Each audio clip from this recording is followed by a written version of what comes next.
And welcome back to the Way of the Wandering Wizard. I am, as always, Robert Andrew Meredith Kennedy, although most folks know me as Bob the Wizard. And I am a pure and open channel for the finest vibrations of divine love and light, made manifest here, in service to Gaia, and those who travel with her. In my last series of videos, I have been waxing lyrical about my days as a warden in a training area in Ashdown Forest. And I alluded on a number of occasions to a very special user, became a big part of my life. So now, I shall entitle today's little chapter, Groundtruth Days. A bit like Groundhog Days, but not so repetitive. Now, very early on in my training career, as I've mentioned, I did a course. I was invited to roleplay, and for the first time in my life, I immersed myself into it. Which brings to mind one of the ways of a wandering wizard, which is to pass on a little bit of knowledge in amongst my tales, and that is this. Quite simply, in our lives, what we resist persists. It's as simple as that. Until we come to accept something within us, without us, it just keeps presenting itself. Now, my mum told me as a child I was quite good as an actor. I'll be honest, it's never been something I was really drawn to. I love to read books, I like the directing sort of stuff, but I definitely never saw myself on stage, let alone on video. But as I said, over the course of the years, or from then point on, I decided to embrace that side. Now, casting my mind back to some early days when I first started as a warden, I arrived in the morning to find one of the many tracks on my training area, or the training area. The fact that I'd already called it mine was starting to take ownership. Or stewardship would be a better way of thinking of it.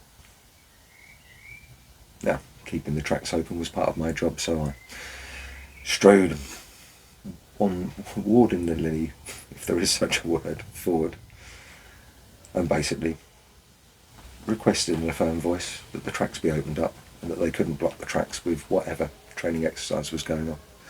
Now, I'd been warned that there was this organisation, Groundtruth, and that they taught a range of courses. They were a training organisation, from the standard corporate works, team building exercises, right the way through to some more specialised hostile environment awareness training, where they ran real-time scenarios over several days in order to train delegates and really give them a chance to experience an ongoing training scenario. Quite a unique way of working at the time.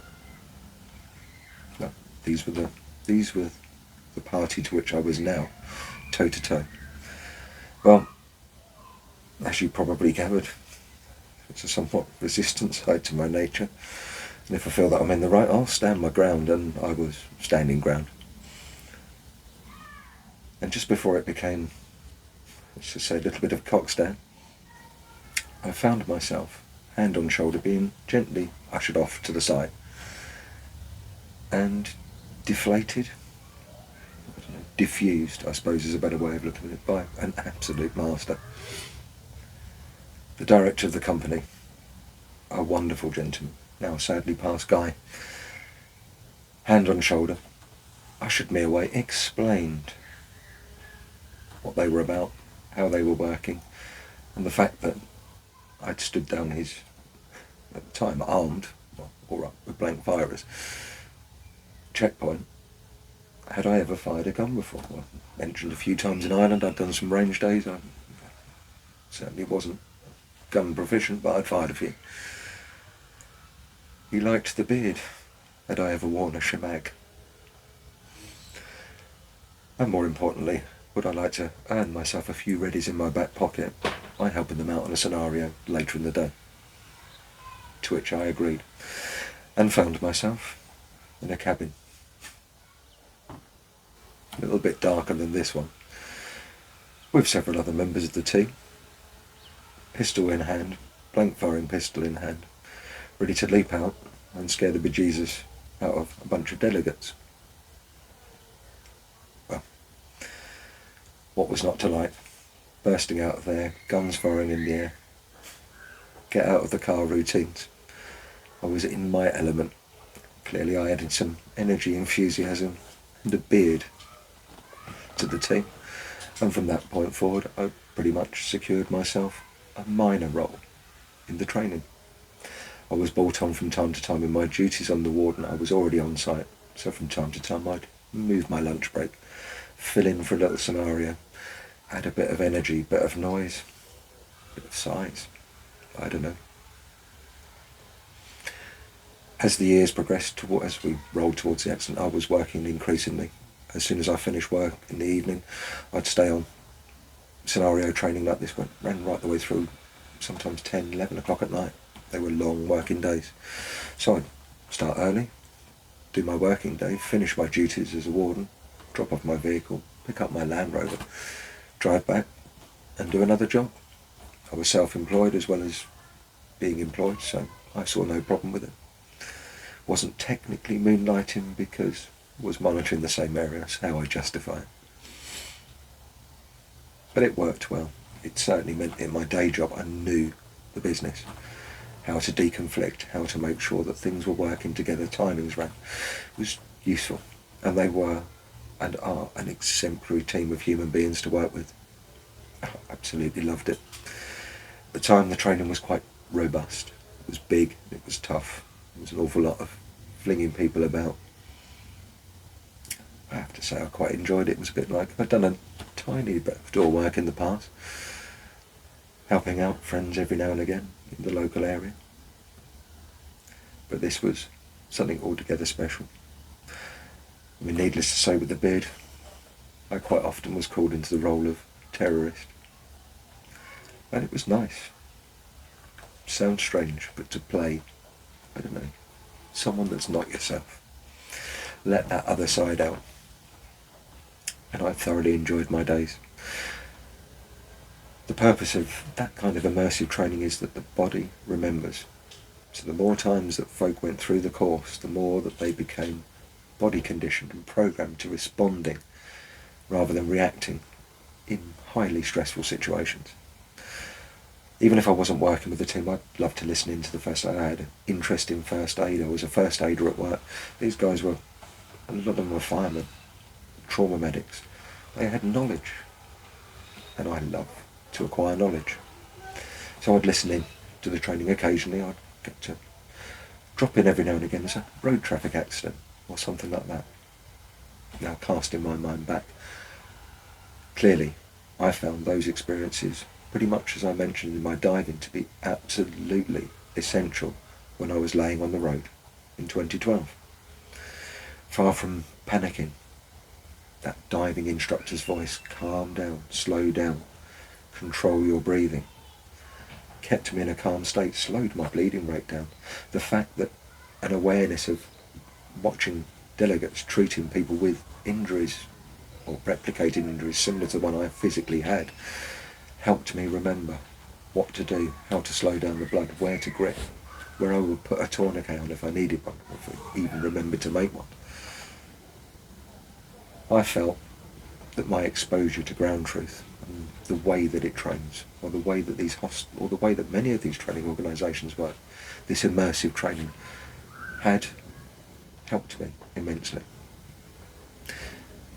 Now, as we are now back pretty much to where I was in hospital, all of this huge tract of memory I've shared, let's just say, ran over the last 4 days, while my mind made sense of my life, having returned from the accident.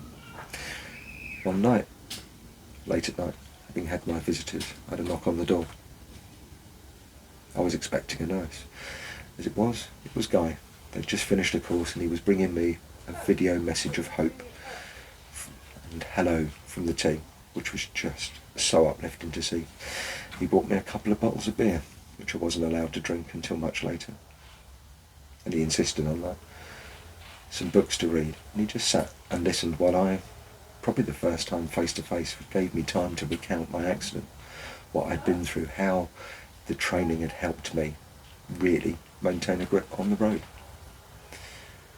Towards the end of the meeting, although, please bear in mind, I was on a lot of painkillers at the time, he leant in and said, "When you get out of here, Bob, when you've recovered from this, you'll go one of two ways.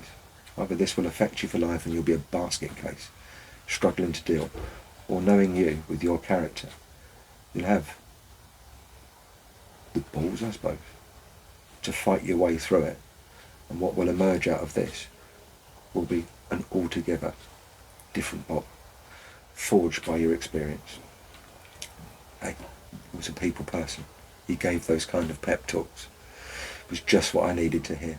It really was. That and the fact that no matter what happened when I got back, I'd always have a job at Groundtruth. That and the fact, as we both laughingly pointed out, and saving an absolute fortune on fake wins, because I had plenty of scars now for him to blood up and put me into simulated road traffic accidents. But there'll be much more of that on my ongoing journey with Groundtruth and other organisations, as my life as Bobsky the role player, which has been a part of my life for the last 15 years, becomes a chapter in the future. Thank you as always to listening to a very exciting and joyous time of my life, one that I felt taught me a lot and teaches others a lot, because we learn through experience. You can read about stuff, you can imagine yourself in a scenario, you can imagine yourself in anything, but until you've actually lived something, you've not experienced it and you've not learnt from it. So if nothing else, from 2012 onwards, it's been an interesting journey, because part of knowing myself has been to know myself in some serious crisis. So my next little chapter out, I'm back in hospital, about to undergo my 4th operation to have my foot repaired. A little bit of a darker time of my life from the light on the forest. Take care, go well, and blessed be, and as always, thank you for listening to the wanderings and memoirs of a wise and ancient wizard on a Saturday afternoon.